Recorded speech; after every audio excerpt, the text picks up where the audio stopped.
भारतीय जनता प्रदेश में कोई चेहरा नहीं और आधे दर्जन से ज्यादा बार प्रधानमंत्री खुद यहाँ आते हैं। और अभी ये भी तय नहीं हुआ कि बीजेपी किसके नेतृत्व में चुनाव लड़ेगी। बार बार प्रधानमंत्री को आना पड़ता है। और दिल्ली के अंदर जो मोदी जी का शासन है, किसान बिल को लेके सरकार को बेवकूफ बनाना पड़ा और अग्निपथ योजना जो लेके आए देश के अंदर, उसके बाद चाहे हिमाचल का चुनाव हो चाहे कर्नाटक का चुनाव हो, देश का नौजवान अग्निपथ के खिलाफ है। विश्वास उठ जाएगा लोगों का। हम मजबूत, एक तरफ प्रधानमंत्री जी ने जो लंबा चौड़ा कर भाषण दिया यहाँ पे,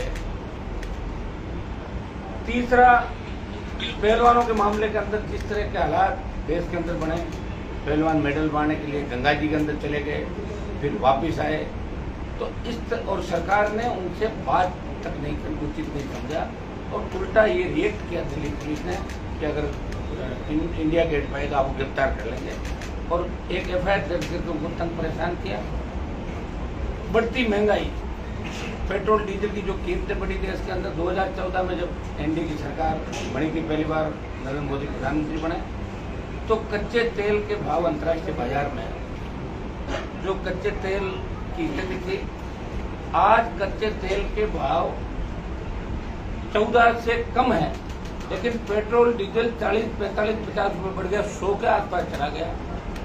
कोरोना के अंदर जो हालात देश के अंदर बने, लंपी से जिस तरह गाय ने दम तोड़ा, टिड्डी से जिस तरह किसान परेशान हुआ, सिवाय भाषणों के, और तो और एमपी का जो एमपी लेड का पैसा होता है वो भी 2-2 साल का हम लोगों से ले लिया प्रधानमंत्री ने। और अब विकास की बात करें तो मुझे नहीं लगता कि भारतीय जनता पार्टी राजस्थान के अंदर कोई बड़ा कुछ कर पाएगी। 4.5 साल के अंदर बीजेपी ने कोई विपक्षी भूमिका नहीं निभाई। और गहलोत ने ये कहा, जो 2009 में मैंने आरोप लगाया कि वसुंधरा गहलोत मिले में, गहलोत ने कहा कि वसुंधरा ने मेरी सरकार बचाई, कैलाश मेघवाल ने मेरी सरकार बचाई। इसका मतलब हमारे आरोपों में सच्चाई थी।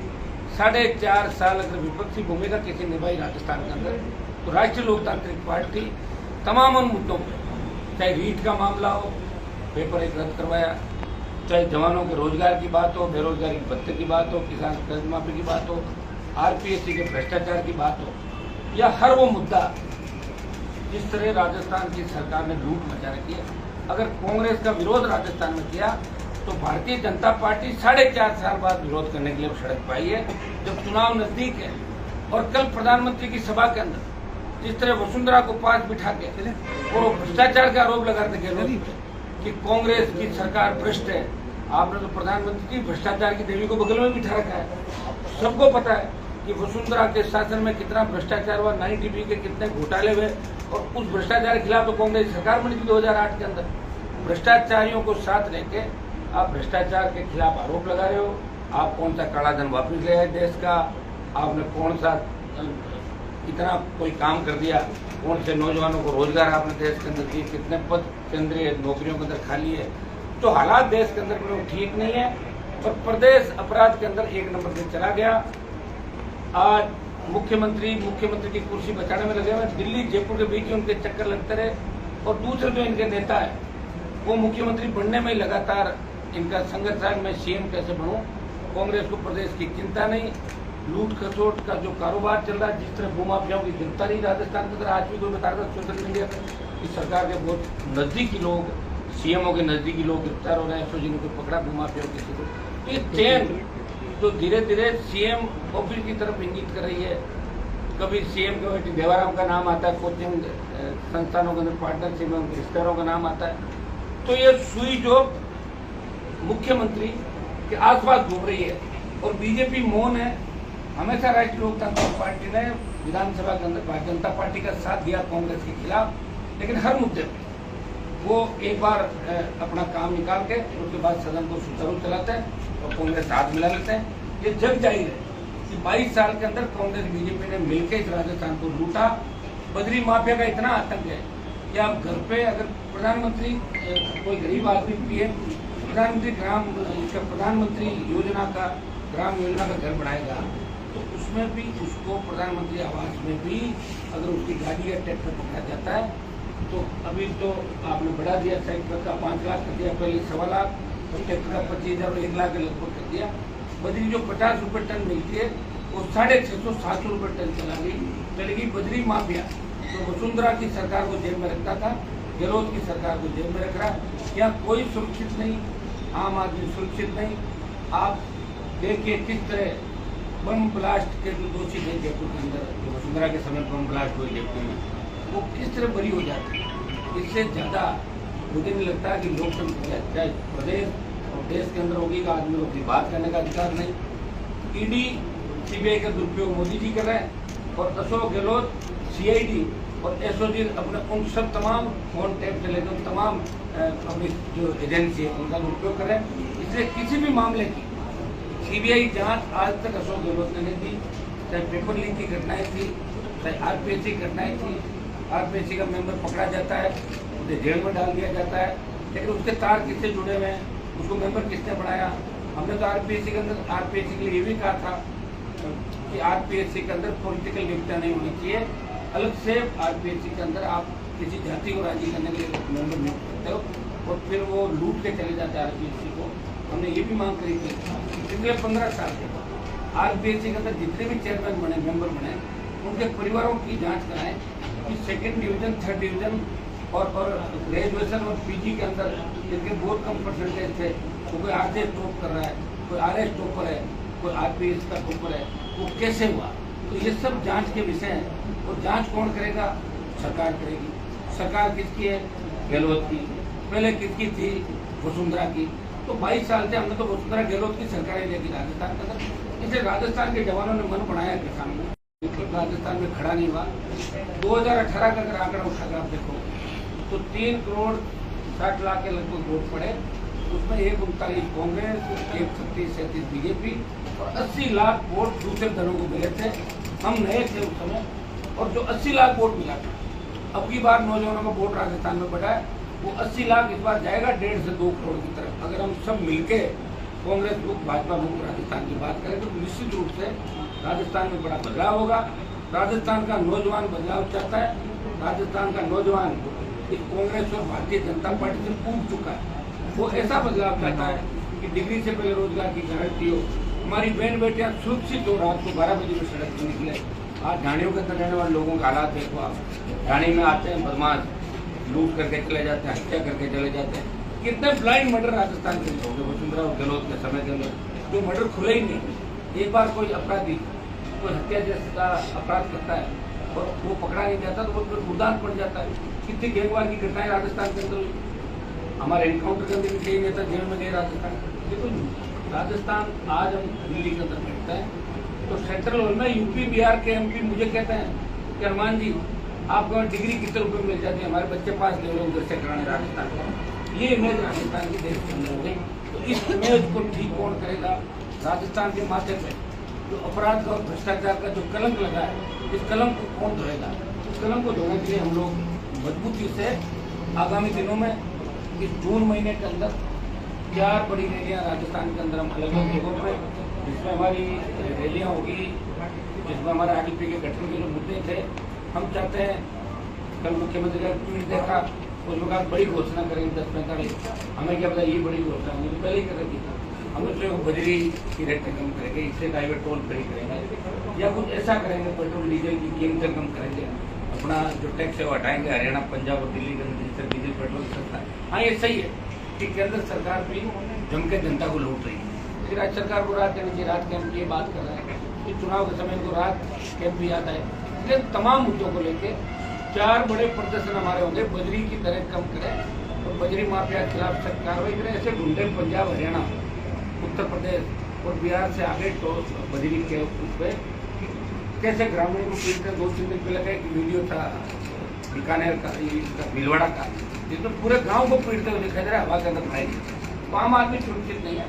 इसको लेके आरएलपी पार्टी इस जून के अंदर 4 बड़ी रैलियां, जिसके अंदर 9 तारीख को हम डूंगरगढ़ के अंदर एक बड़ी रैली करें बीकानेर जिले में, जिसमें किसान कर्ज माफी से लेकर कांग्रेस को उनके वादे याद दिलाएंगे, स्टेट हाईवे टोल फ्री करें, जितने भी हमारे इश्यू जिसको आरएलपी का गठन हुआ, जिसको लोकल मुद्दे भी इसके अंदर रहेंगे।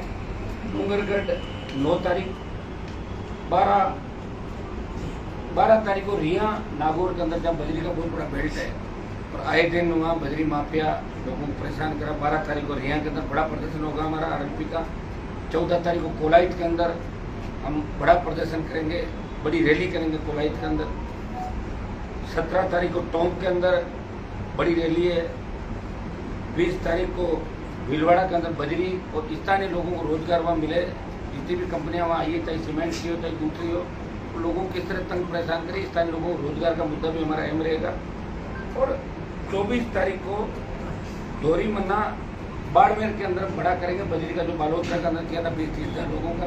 वहाँ बजरी की प्रमुख समस्या है, उसको लेकर हमारा बड़ा प्रदर्शन है। बजरी की दरें सरकार कम करे और प्रत्येक व्यक्ति को जैसे खेत में बजरी निकलती है उसको पट्टा दे सरकार। अगर ये रोजगार देना चाहती है, राहत देना चाहती है, तो अपना रोजगार लोगों को मिलेगा। और 22 तारीख जो हमारी है वो नौर, हनुमानगढ़ जिले के अंदर नौर के अंदर बड़ी सभा रैली हम नौर के अंदर करेंगे। 4 प्रदर्शन बजरी, स्थानीय लोगों को रोजगार। और टोंक के अंदर 16 में जो गोलीकांड हुआ था, जिसमें बिशरपुर का जो और फ्लो है उसको टोटी सागर में डालने का मुद्दा है, वो भी बजरी के साथ हम टोंक के अंदर रखेंगे। और 4 रैलियां और 4 बड़े प्रदर्शन। 8 जो आंदोलन और रैलियां हमारी आगामी 27 जून से पहले राष्ट्रीय लोक तांत्रिक पार्टी करने जा रही राजस्थान के अंदर।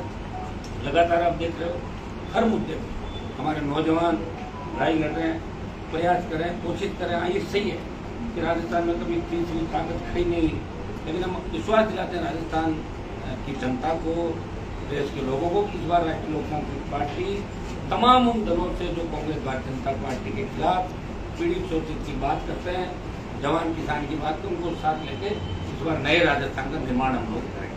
कितनी संभावना है आरएलपी और आपकी मुलाकात की? देखिए, अभी तो हम कुछ और भी इंतजार कर रहे हैं, कुछ लोग क्या पता और निकल के कुछ लोग आए जिनसे उम्मीद है। बाकी लड़ाई हम तो लड़ेंगे और इसमें कोई दो राय नहीं कि राजस्थान में अगर तीसरा विकल्प भी कोई खड़ा तो राष्ट्रीय लोकतांत्रिक पार्टी है, जिसको अशोक गहलोत और बीजेपी ने खूब तोड़ने का प्रयास किया। जब सरकार गिर रही थी, बीटीपी टूट गई थी, कॉमरेड चले गए थे, लोकदल चला गया था, बसपा पूरी चली गई थी कांग्रेस के अंदर। राष्ट्रीय लोकतांत्रिक पार्टी का गठन हुआ। तीनों विधायक हमारे कभी बड़ा बंदे में नहीं गए और तीनों हमेशा राजस्थान की जनता के लिए, पीड़ित शोषित के लिए लड़ाई लड़ते रहे। और तीसरा विकल्प भी हमें, अभी तीसरी संख्या भी हमारी है, तो निश्चित रूप से हम सब लोगों से मिलते हैं। और इस बार बड़ा सचिन पायलट आपके साथ जुड़ेंगे, हो सकता है तीसरे मोर्चे बनाने के अरमान टूट गए सर आप लोगों के? मेरे तो कहीं अरमान टूट गए, मैं तो लड़ी रहा हूँ ना। पिछली बार सचिन पायलट कौन से थे मेरे साथ, 57 लड़े थे। कोई फर्क नहीं पड़ता, कोई आए जाए, जो लड़ाई लड़ता है ना वो ये नहीं देखता कि लड़ाई के अंदर जीत होगी या हार, हमें लड़ाई लड़नी है। हमें राजस्थान के अंदर बदलाव करना और देश के अंदर जो लोग कह रहे हैं बार बार अन्य राज्यों में कि राजस्थान में कांग्रेस, हमें दिखाना देश को कि यहाँ जवानों की भुजाओं के अंदर इतनी ताकत है। तो इस बार कांग्रेस भारतीय जनता पार्टी को घर बिठा देंगे, मिला जुले के खेल को खत्म करेंगे और नए राजस्थान का निर्माण करेंगे। सलमान जी, अपन अकेले कैसे चल पाएंगे अपन, क्योंकि आपने पिछले दिनों सचिन पायलट के लिए कहा कि एक व्यक्ति ने जो लड़ाई लड़ी उसको भी तो देखो। इस राजस्थान के अंदर 70 साल में कितने बड़े बड़े नेता होंगे, कितने बड़े घराने पार्टियां मंडल के, मैंने मना किया 52, 65, 70, 80, 10 का दौर था। कोई लड़के फायदा थोड़ी हुआ, इनको भी तो फायदा हुआ। 25-30 लाख वोटों में 2.5-3 लाख वोट मुझे मिल गए होंगे। अभी सारे उपचुनाव लड़ा के आरएलपी ने साबित कर दिया राजस्थान में कि राष्ट्रीय लोकतांत्रिक पार्टी सिर्फ मारवाड़ में ही नहीं, बल्लभनगर में सेकेंडरी थी जब बीजेपी की जमानत जब्त होती है, दरियावत में 160 आ जाएगी, 70 आ जाएगी। हम भी तो देख रहे हैं कहाँ से आ जाएगी। वोट तो जवान देगा, किसान देगा, हर पीड़ित सोच इस बात चाहता है कि हमें बदलाव करना। हम कूद गए भाई, गहलोत वसुंधरा, गहलोत वसुंधरा। हरीश चौधरी ने कहा कि राष्ट्रीय लोकतांत्रिक पार्टी जो है वो अशोक गहलोत द्वारा प्रायोजित है।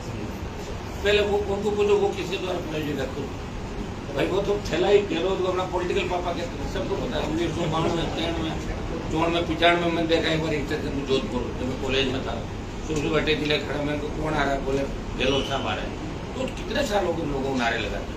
और अब कोई एकदम से कहते मेरे बयान ये दे के फिर कहते मैं जो जवान पिछड़ गई। मैं लोगों को ऐसे भी देखता हूँ जो बोलते हैं और उसके बाद पीछे हट जाते हैं, माफी मांग लेते हैं। ऐसे लोग भी देखे विधानसभा और लोकसभा में बड़े नेताओं को देखा तो अपने बयान से बदल भी जाता है, सॉरी फील करते हैं।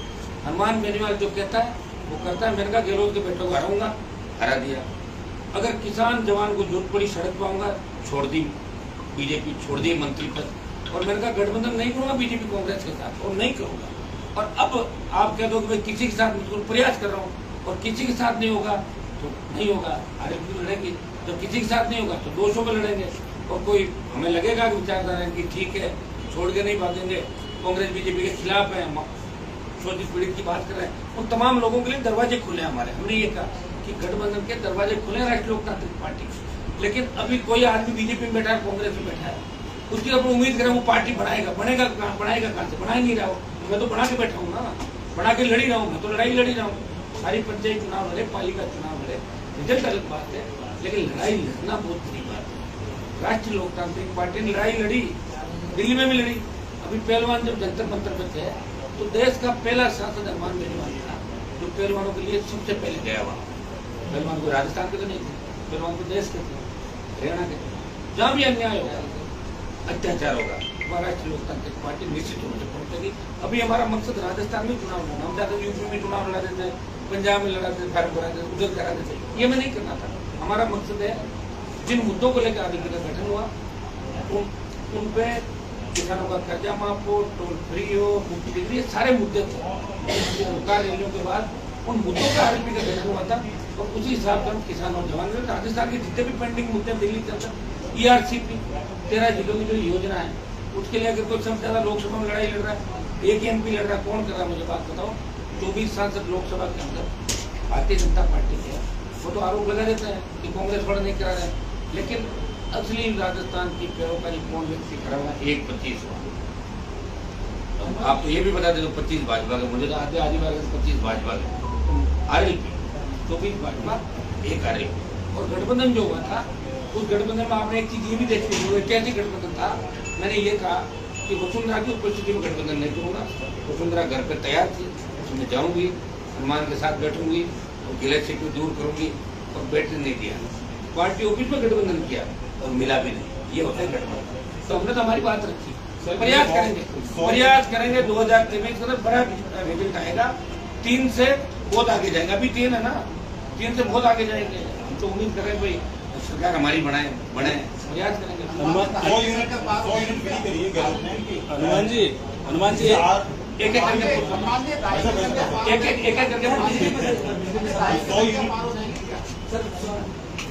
पक्की बिजली फ्री की घोषणा कल की है।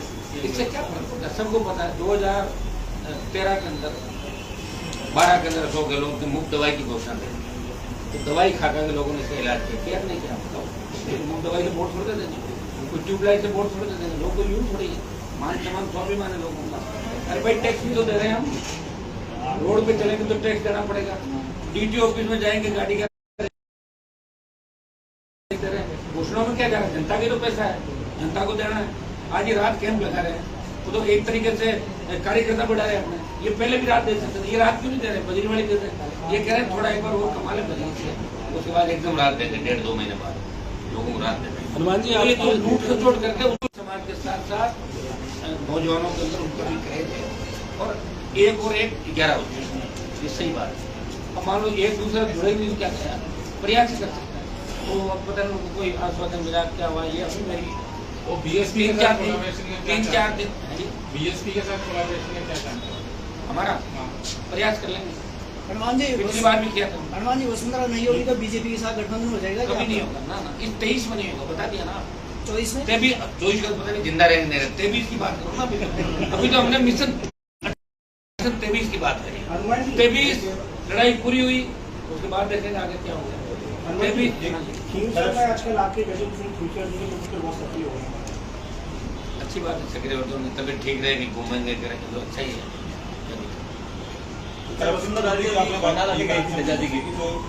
लोग के साथ छू गए, ये बात तो मीडिया को जानकारी होनी चाहिए ना, एकदम से क्या हो गया, उनका हरकत परिवर्तित कैसे हुआ? वो इसलिए हुआ कि परिवहन घोटाले के अंदर जो फाइल थी उसको मंगा ली और मंगाते ही पड़ा चेंज हो गया। आरोप लगाना, आरोप लगा के रात को वापस कर लेना, पार्टियां बदल लेना, वो ये दिन में शाम को ये उस उनके बारे में आप मतलब इतना ही कह सकता हूँ कि परिवहन घोटाले की अगर सीबीआई जांच होती तो प्रताप सिंह खुद भी जेल के अंदर होते। अभी जो योजना भवन के अंदर 2 करोड़ पैसा जो मिला। पैसा और प्लस 1 किलो से ज्यादा सोना बरामद हुआ। तो मुख्यमंत्री के आसपास भ्रष्टाचारियों का पूरा जमावड़ा है ना, देवारा में ये काम कर रहा है। इनके IAS अधिकारी चारों तरफ यही धंधा कर रहे हैं, उनको सबको पता है। और कई तो कह रहे हैं कि तो फटाफट लूटो और डेपुटेशन दिल्ली करा लो। बीजेपी के नेता तक में कि मुझे यहाँ से ले चल, तेरे काम भी देर देर करता रहो, चलता है ना सारा सिस्टम। आप देख रहे हो कैसे एक अधिकारी दिल्ली भाग रहा है, दिल्ली भागने के बाद आसानी राजस्थान में कुछ नहीं कर पाएंगे। तो लूट खचोट हो रही राजस्थान के अंदर, रोकेगा कौन इस लूट को बताओ? बीजेपी अगर आगे क्या लूट को रोक लेती? आई कैन बीजेपी को एक किसी, अगर मैं कह रहा हूँ कि कांग्रेस पार्टी जब आई तो कमठान ये कालीन चोर के ले गए। एक मामला तो सीधा ही था, चलो वसुंधरा के बाकी भ्रष्टाचार की बात छोड़ दो, आपको जांच नहीं करा पड़ा, तो इस कमठान के कालीन मामले में तो कमठान को ले गए था ना, फिर वापिस छोड़ दिया, छोड़ के उसमें FIR दे दी। आप बताओ इतनी गिरावट आ जाए, मुख्यमंत्री का भविष्य कालीन चोर ले, कोई पेपर वेट चोर ले, कोई पेन चोर ले, ये स्थिति अगर बढ़ जाए तो कैसे राजस्थान? आप बताइए, आप भी राजस्थान के अंदर रहते हैं, हम भी रहते हैं, लोग हमारे सवाल करते हैं कि भ्रष्टाचारियों का राजस्थान, एक कैसा राजस्थान नजर लगे इस राजस्थान में? तो हम तो इतना ही कह सकते हैं कि हम सरकार के आसपास आए तो भ्रष्टाचारी एक भी नहीं बचेगा, तो कितना ही बड़ा होगा, ये मैं कह सकता हूँ। आप दोनों को